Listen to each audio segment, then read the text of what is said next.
This is Hannibal here from the HannibalTV.com with a special 420 edition of my Wrestling Observer review.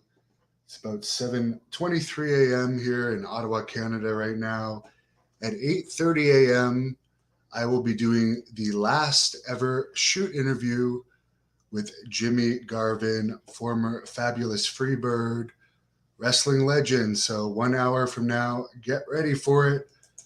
But let's jump into the Wrestling Observer review. By the way, Karrion Kross, who I put the link in the description of a recent The Hannibal TV full shoot interview that he did. He appeared on SmackDown last night attacking Drew McIntyre and doing a promo with Roman Reigns.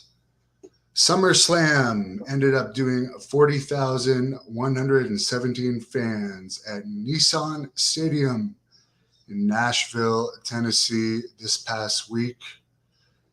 And the paid attendance, according to Dave Meltzer, was likely in the 37,000 range, which was down from last year's SummerSlam in Las Vegas by a few thousand.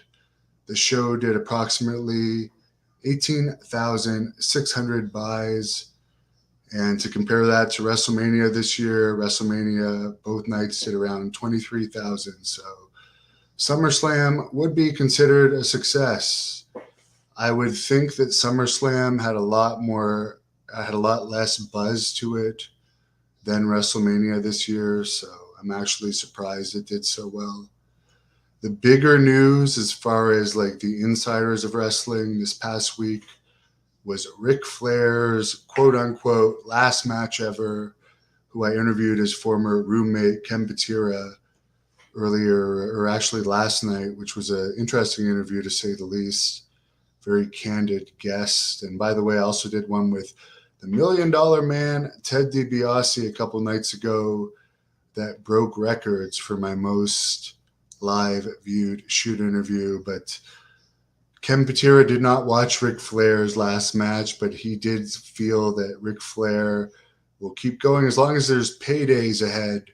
Fight TV did report there was 10,000 fans in attendance, but according to Dave Meltzer, there was 6,800 fans in attendance with a gate of $448,502, which is excellent for a indie gate in North America.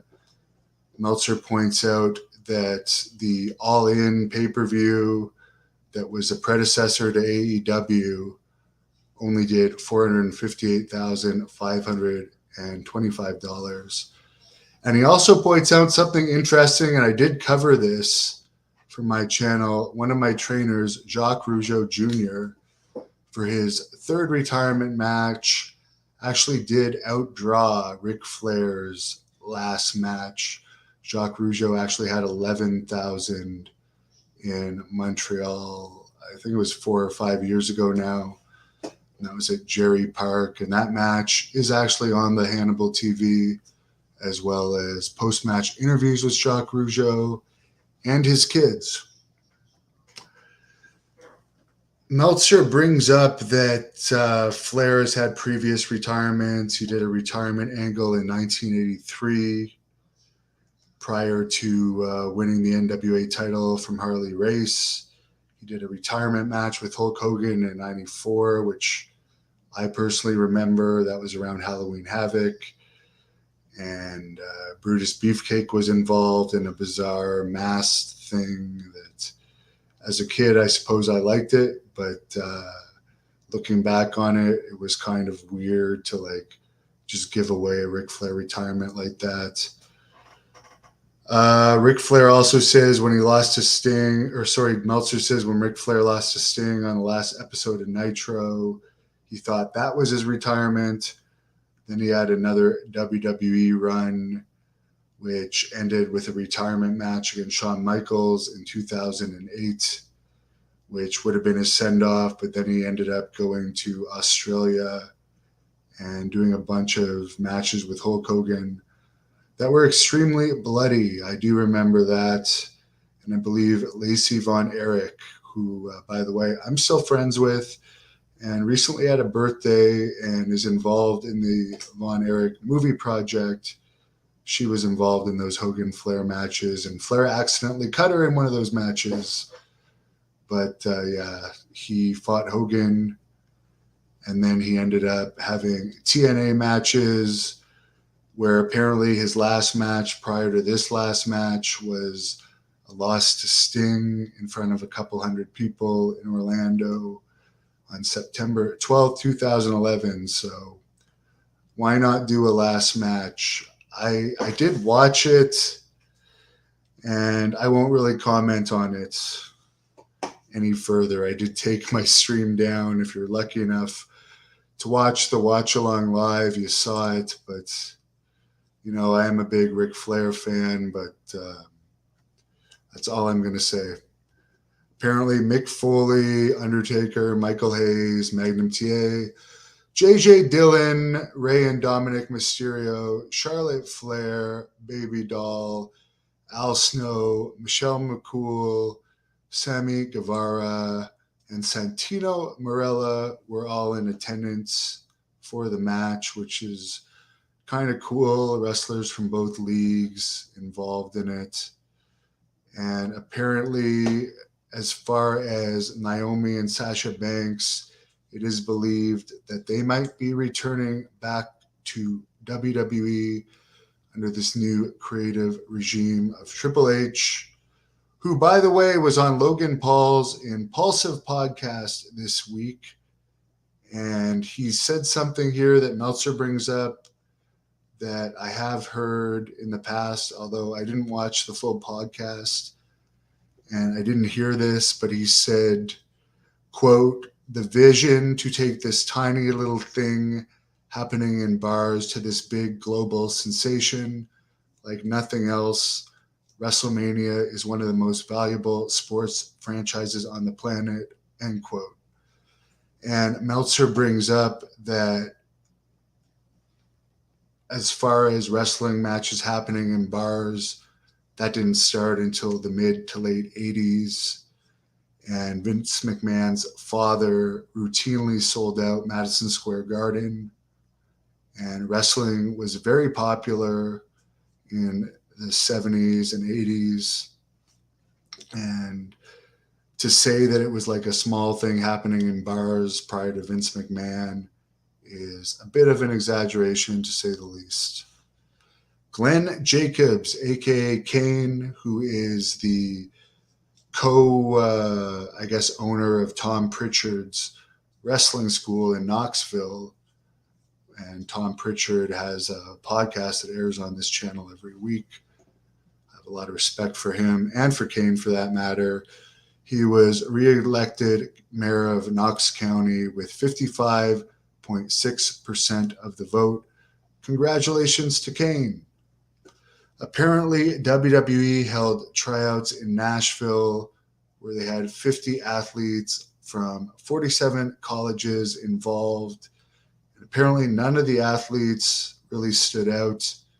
There was injuries, concussions, shoulder injuries, and other injuries. And apparently, they did sign about 14 of these athletes, but they might be going back to looking at wrestlers because apparently this signing of athletes with no experience might not be working out the best for them. Dynamite this week did a 0.32 rating from Columbus, Ohio. They had 5,300 fans in attendance with 5,000 paid. Raw did a 0.61 from Houston, Texas, which I'm sure we have Houston fans watching this channel. 10,445 fans with 9,600 paid, and it was the biggest Raw crowd of the year. Behind the prior week's show at MSG that featured Logan Paul, among others. Rampage did its lowest rating ever this past week, 0.11. NXT did a 0.15 rating. SmackDown, happy 420, 0.52 from Atlanta. 8,901 fans with 8,100 paid. Apparently, the cuts with Warner Brothers do not appear to be a good thing for AEW getting renewed for their Dynamite and Rampage shows. So, time will tell on that. New Japan Pro Wrestling only had 734 fans SummerSlam weekend in Nashville. Dwayne "The Rock" Johnson and his ex-wife Nanny Garcia announced the third reincarnation of the XFL will begin February 18th, 2023.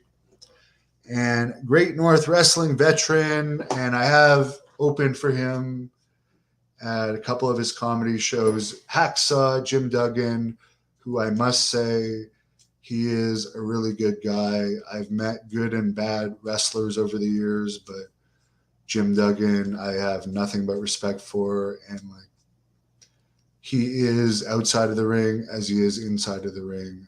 A really nice guy, honest person, trustworthy person, always drew well for Great North Wrestling. And I'm happy at his 39th and final radiation treatment for his battle with prostate cancer. He had kidney cancer in the past. He's been through hell. Jason is excited for the Jimmy Garvin interview. Will I interview Disco Inferno? I actually did interview Disco Inferno, Oklahoma. Happy 420 again. And by the way, the Jimmy Garvin interview is in 55 minutes. Jason says, wrestling where the money is real.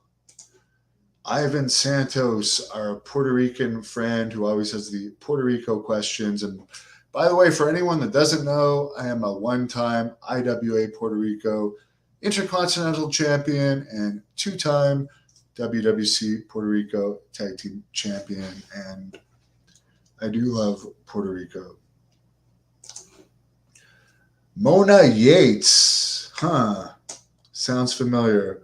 What do I think about Ric Flair's anniversary show? I think it was a financial success. I believe that having over 6,000 fans and nearly $500,000 gate for an independent show in 2022 is great. He is getting up in age, but the show made money and it drew, so it's good. Jason, I have been doing great lately. I've had a new friend lately that I've been enjoying hanging out with that I'm not going to talk about too much on here due to heat magnetism, but I am going to have some breakfast right now since I've been smoking this. Cheers to everyone in the 420 world out there, Rob Van Dam and all the other people. And yeah, Jimmy Garvin of the Fabulous Freebirds, the WCW incarnation of Fabulous Freebirds, and wrestling legend will be doing his last ever shoot interview in about 50 minutes, and I will be answering fan questions during that interview, but I'm honored that he's giving that last ever shoot interview to me, and I hope you all tune in. Jason says, have a great weekend.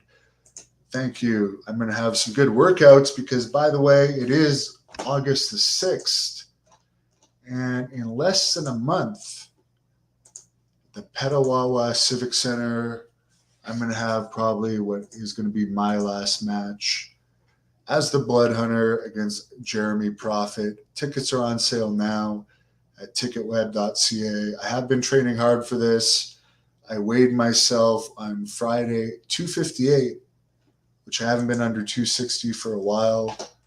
So I've been getting my cardio up, and I'm truly going to try and bring the best performance of my career for this match. And it's all going down September 3rd in the Ottawa Valley Petawawa, Ontario. More information at thehannibaltv.com.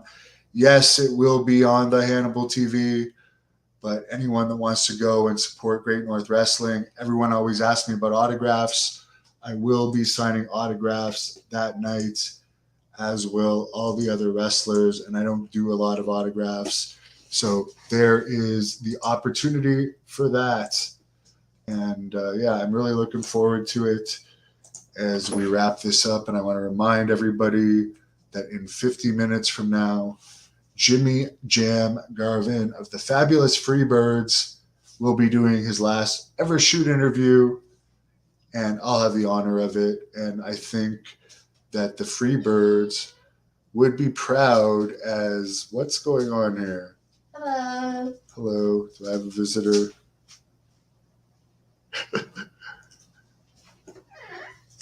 Who is visiting me at this hour? Are you looking forward to my interview in 50 minutes? Might as well. Uh-oh. Right. Fans, I got to get going. Happy 420, all of you. Jimmy Jam Garvin interview coming up. Thank you for watching the Hannibal TV. Please help me out and like this video. Then click the subscribe and get notifications buttons so you don't miss any of my latest shoot interviews, match videos, or news updates.